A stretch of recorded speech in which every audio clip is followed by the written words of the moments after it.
This podcast is not for the overly sensitive, the terminally optimistic, or anyone who thinks dating in your 50s is a whimsical romantic comedy. Listener discretion is advised. You're listening to Girls Can Tell. It's not me, it's you, where dating over 50 gets a well-deserved roast. Here's your host, Trent Erickson. Tall, opinionated, slightly over it. I had a thought the other day that curiosity died around 2014. You'd think having the answer to every question in the known universe literally in your pocket would make people smarter and more informed. It turns out it made them lazier and almost less curious. You can look up how to fix your own sink, how to cut your own hair, change your oil, iron a shirt, fold a fitted sheet, even properly pronounce euro. Instead, we live in a world full of adults who don't know how to do any of those things, and walking around ordering gyros. And worse yet, they aren't even curious enough to find out.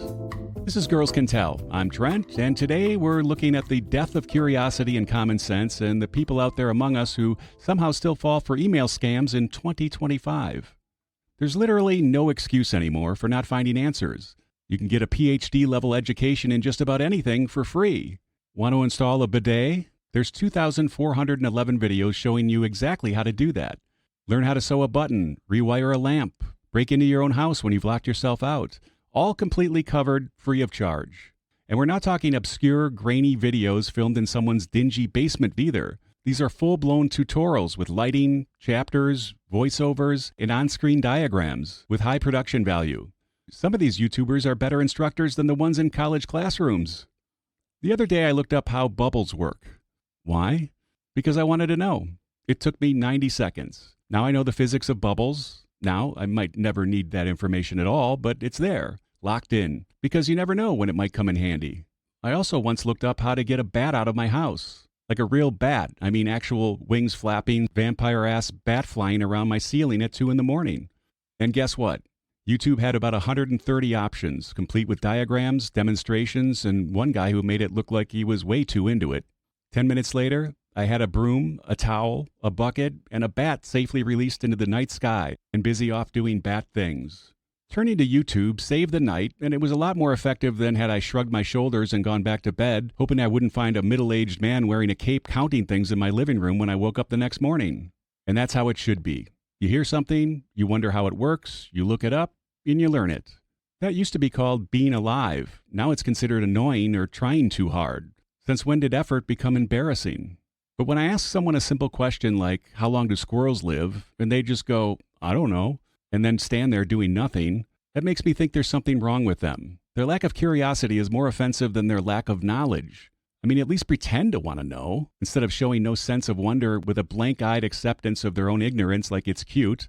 I just don't understand that mindset. Here's a weird question I've been asked more than once.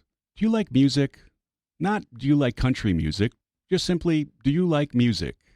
It's like asking if I like breathing. It's not a real question. It's a placeholder because they don't know how to talk to another human or some sort of distraction until they can think of something better.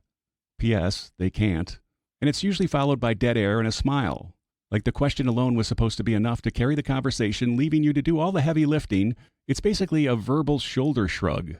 Like, what did you want me to say? No, I don't like organized sounds. I prefer the dull roar of HVAC units and people chewing next to me. Ask me if I like Bulgarian jazz or death metal ballads. I mean, that's at least specific. But don't just lob up the laziest conversation starter ever and then expect me to carry it in myself from there. It's like, have you ever been answering a question and halfway through it, in your head, you know the person clearly doesn't really care about your answer, so you wrap it up early because you can't wait to hear what the next excuse for a question is going to be? We've all had that moment where you're halfway into the answer and you realize the person isn't even listening. They're just waiting for their turn to say something. And usually, that thing requires another equally labor-intensive answer from you that they're just as uninterested in hearing. I got a text last week saying my package from USPS couldn't be delivered until I paid $1.72 in postage. All I had to do was click the link and pay it. And somewhere out there, someone did. Because apparently, we still haven't learned that nothing good comes from a random link in a text message from someone you don't know. And it's never just click here, it's click here and log into this completely fake portal we made in MS Paint while your browser is having a stroke from the malware it's trying to load. But people still do it, and they'll do it again tomorrow.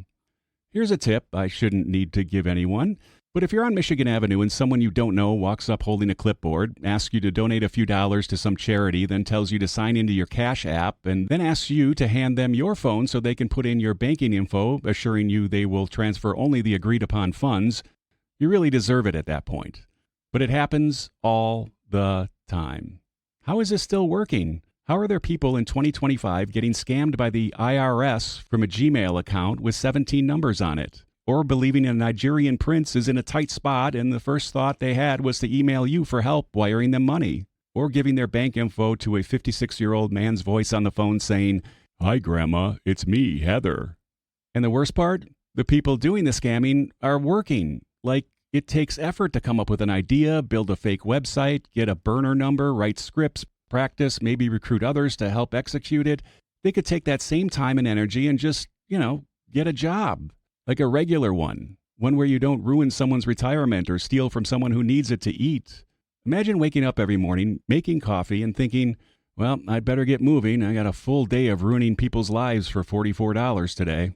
There are people out there who've built full scam empires from the ground up. They have management structure, call setters, fake names and phone trees, burner emails, contingency plans, the works. And I'm just sitting here thinking, that's work, right? So it can't be that they're lazy, they're actually just evil.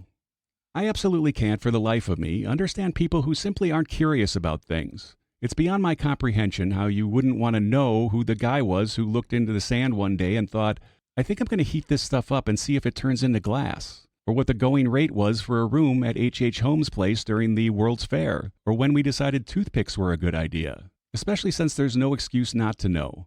We all carry the Library of Alexandria in our pockets, and most of us use it to watch videos of people playing guitar with their feet. If you don't know how to do something, find out. If you're confused by something, well, look it up. Want to know how knee surgery's done? Go find out and start a side hustle out of your garage, or just have that information in your head should it ever come up in conversation. It's not even about being useful anymore. It's about being awake and aware and asking questions. Having that moment where something doesn't sit right, and instead of scrolling past it, you go, wait, what was that? Why is that like that? There's this collective apathy now where people act like not knowing things makes them relatable. Like, I don't read the news is code for I'm too lazy to find things out. I'm not saying everybody needs to be a genius. I'm saying the bar is low enough, so step over it. Curiosity should be second nature. So the next time someone shrugs and says, I don't know, I want you to ask them something. If they want to know, and if they aren't already reaching for their phone, or if their response is anything short of an enthusiastic, of course I do, then maybe their time would be better spent alone staring at a wall than conversing or wasting any more of your time. It's about being alive and being human, engaging with the world like it's something worth figuring out, because it is. Don't be the person who doesn't care about knowing things. Be the person who randomly knows how bubbles work. Be the person who knows why the sky is blue, even if you kind of already sort of know. Be the person who leans in when something weird happens instead of shrugging it off like a dope. And for the record, squirrels live an average of 6 years in the wild, 10 years in captivity, just in case anyone was still wondering. And if right now you're not thinking, how many squirrels are in captivity? Who's keeping them? And why would somebody do that? Please don't talk to me at parties.